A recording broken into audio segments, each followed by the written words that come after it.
Bom, dando continuidade à nossa transmissão das obrigações, a gente tem a seção de contrato. A seção de contrato é a seção dos polos ativos e passivos da relação jurídica obrigacional. Existem as garantias especiais, porque, salvo assentimento expresso do devedor primitivo, consideram-se extintas a partir da assunção da dívida, ou seja, da cessão da dívida, as garantias especiais por ele originalmente dadas ao credor. Óbvio, porque se eu sou devedor e saio da relação jurídica sendo substituída por outro, as garantias que eu dei vão realmente também serem extintas. Efeitos da anulação. Se a substituição do devedor vier a ser anulada, restaura-se o débito, com todas as suas garantias, salvo as garantias prestadas por terceiros, exceto se este conhecia o vício que ignava a obrigação. O que isso quer dizer, gente? Bom, há uma substituição do devedor que foi anulada. Então, esse devedor voltou a ser devedor daquele débito, com todas as suas garantias, inclusive as garantias de terceiros, mas apenas se esse terceiro conhecia o vício que anulou a obrigação. Se ele não conhecia, as garantias deles serão extintas, a garantia de terceiros. Exceções pessoais. O novo devedor não pode opor ao credor as exceções pessoais que competiam ao devedor primitivo. Lógico, se as exceções pessoais diziam respeito a um devedor que não ao que assumiu, logicamente ele não pode alegar essas exceções pessoais do outro devedor. O adquirente do imóvel hipotecado pode tomar a seu cargo o pagamento do crédito garantido, se o credor, mesmo notificado, não impugnar em 30 dias a transferência do débito, entender-se-á dado o assentimento. Então, se tem um devedor que passou para um outro devedor o crédito da hipoteca, quer dizer, a dívida da hipoteca, se o credor notificado não falar nada, essa transferência desse débito será realizada, entender-se-á que teve o consentimento do credor. Adimplemento e extinção das obrigações. Adimplemento, gente, nada mais é do que o pagamento da obrigação. Então, pagamento significa o cumprimento ou o adimplemento de qualquer espécie de obrigação. Pagamento pode ser direto ou indireto, mediante consignação, por exemplo. Constitui o meio normal de extinção da obrigação. Esta pode extinguir-se, todavia, por meios anormais, sem pagamento, como nos casos de nulidade ou anulação. Natureza jurídica do pagamento. Predomina o entendimento de que o pagamento tem como natureza a natureza contratual, ou seja, resulta de um acordo de vontade, estando sujeito a todas as suas normas do acordo de vontades realizado. Requisitos de validade do pagamento. A existência do vínculo obrigacional. A intenção de solvê-lo, ânimo solvente, que é a intenção de pagá-lo. O cumprimento da prestação. Vou pagar porque vou cumprir a obrigação que me falta fazer. A pessoa que efetua o pagamento, que é o solvens, que é o solvente, e a pessoa que o recebe, que é o acipiens. Então, esses são os requisitos de validade do pagamento. Quem deve pagar? Primeiramente, quem deve pagar é o devedor, porque ele é o principal interessado. Também pode ter qualquer interessado na extinção da dívida.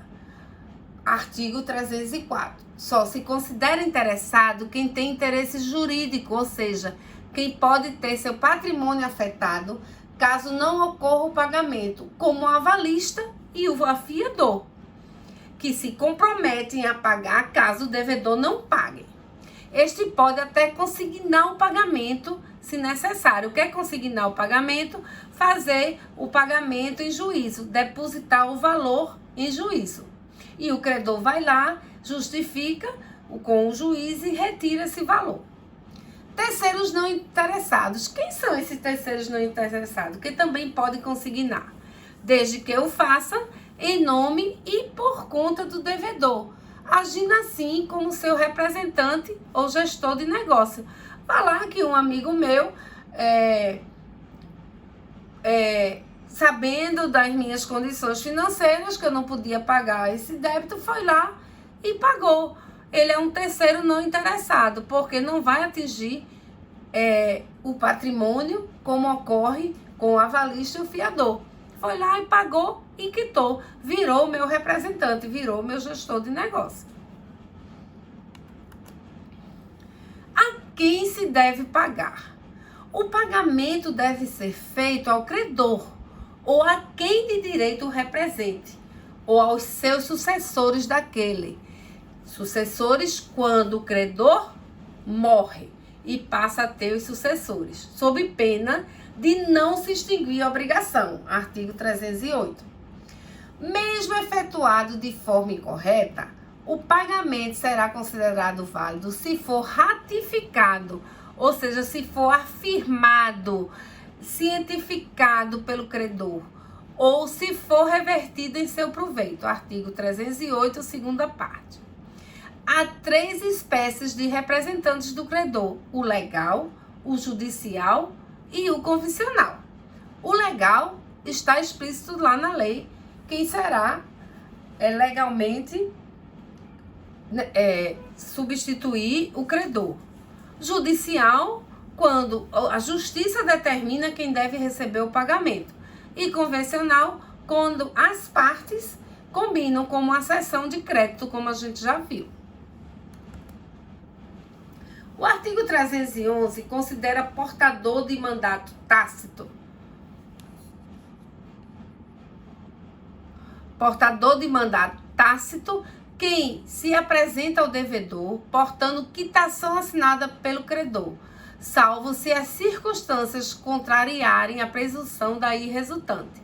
O mandato tácito é um mandato que não é escrito, mas ele se apresenta com essa quitação que dá a liberdade do devedor pagar.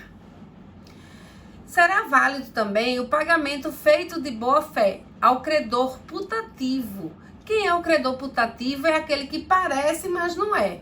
Isto é, aquele que se apresenta aos olhos de todos como verdadeiro credor. Então, eu pensei que esse era o credor que eu tinha que pagar, porque ele me apresentou como sendo o credor e todo mundo confirmou. Então, é o credor que parece, mas não é.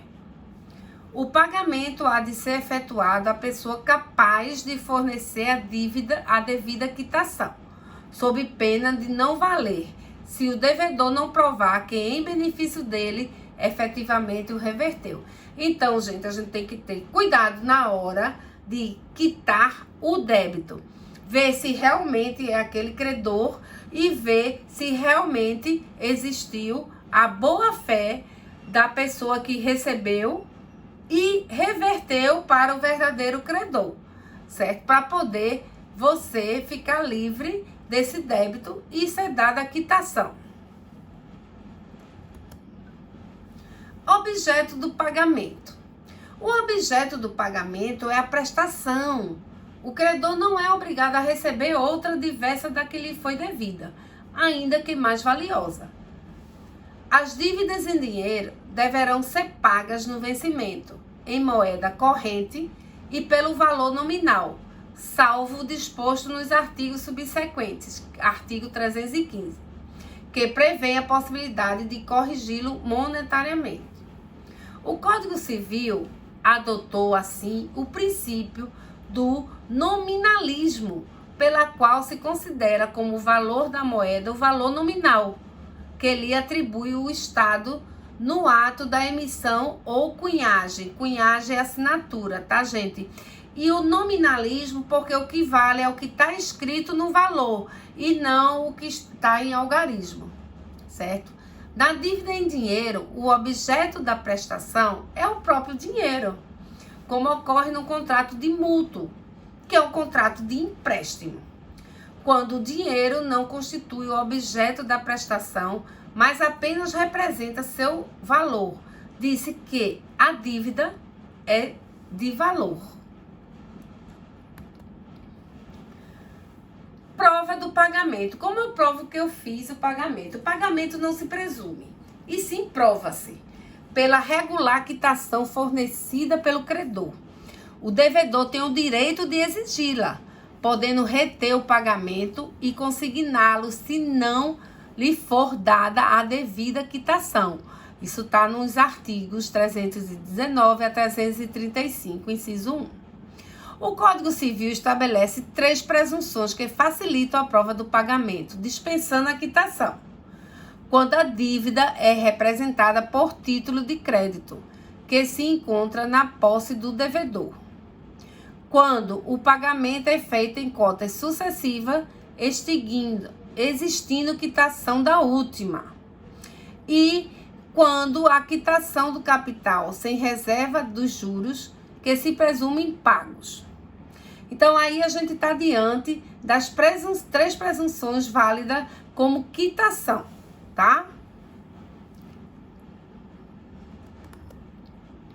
Lugar do pagamento. O lugar do pagamento é o local do cumprimento da obrigação, que pode ser livremente escolhido pelas partes e constar expressamente no contrato. Então, eu especifico lá que o local do pagamento vai ser no município do Recife. Se não escolher, nem a lei o fixar, ou se o contrário não dispuser as circunstâncias, efetuar-se-á o pagamento no domicílio do devedor. Vocês viram lá nas outras turmas de vocês, né? Nos outros semestres, o que é o domicílio. Neste caso, a dívida é quesível, devendo o credor buscar o pagamento no domicílio daquele. Quando se estipula como local de cumprimento da obrigação o domicílio do credor, disse que a dívida é portável, pois o devedor deve levar e oferecer o pagamento neste local.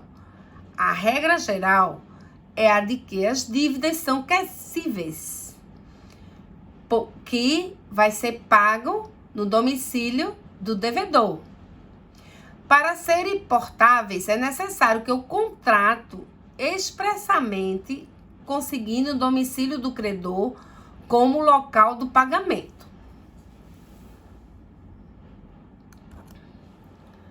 Tempo do pagamento.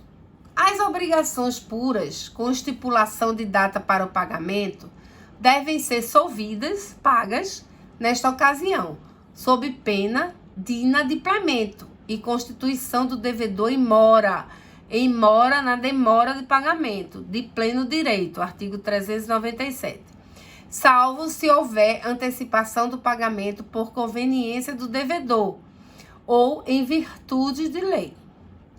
Caso não tenha sido ajustado época para pagamento, o credor pode exigi-lo imediatamente, salvo disposição especial do Código determinado pelo Código Civil, vê o artigo 331.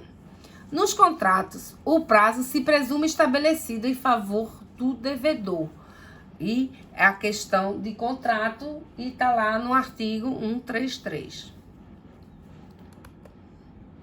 Bom, gente, nós vimos a parte de cessão de crédito, assunção de dívida, cessão de contrato e quitação do pagamento. Quando o pagamento pode ser pago, por quem é pago e aonde deve ser pago, o lugar onde deve ser pago. Na próxima aula, nós continuaremos ainda com o mesmo assunto sobre pagamento, adimplemento e inadimplemento das obrigações, bem como as extinções da obrigação. Boa noite e muito obrigada. Estarei disponível para qualquer dúvida.